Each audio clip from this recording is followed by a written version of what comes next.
यो भिडियोमा देख्नुभएका युवाको नाम हो सुन्दर पौडेल। न त उनी बोल्न सक्छन् न त उनी सुन्न सक्छन्। चितवनका 26 वर्षीय सुन्दर पौडेल।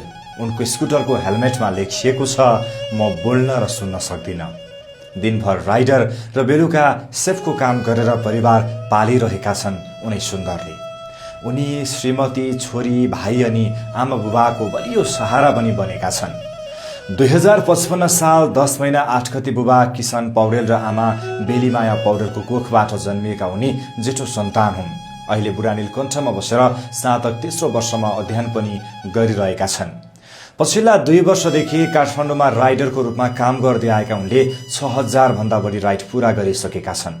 बोल्न र सुन्न नसक्ने भएकाले यात्रुहरूसँग उनी मेसेज मार्फत कुराकानी गर्छन्। केहीलाई टेक्स्ट मेसेज पठाउँछन् त केहीलाई भने सांकेतिक भाषामै कुरा गर्छन्। केहीलाई भने सांकेतिक भाषामै कुरा गर्छन्। उनलाई अहिले हजारौंले सामाजिक सञ्जालको माध्यमबाट माया र प्रशंसा हौसला दिइरहेका छन्।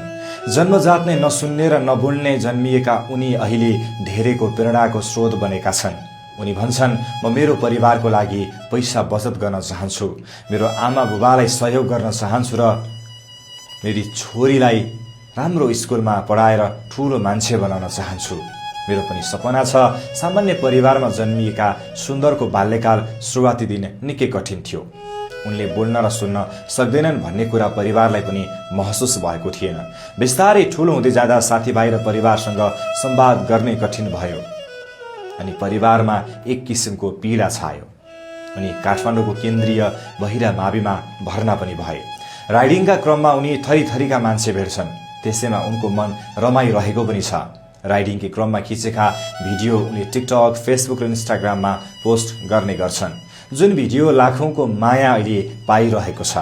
ट्राफिक नियम पालना गर्न उनलाई खासै समस्या पनि छैन।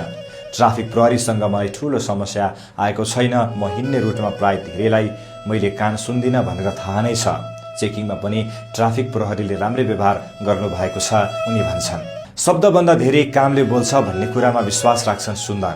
सङ्घर्षका बीच भविष्यको सुन्दर सपना कल्पिन्छन् उनी। पैसा जम्मा गरेर छोरीलाई राम्रो स्कुलमा पढाउने ठूलो रहर बोकेर अहिले दिनभरि सडकमा त रातभरि होटलको सेफमा व्यस्त छन्। डिजिटल क्रिएटर बनेर श्रीमती, आमा बुबालाई अझ धेरै सहयोग गर्ने उनको इच्छा छ। अझै खुसी र सुखी बनाएर राख्ने उनले सपना बुनिरहेका छन्।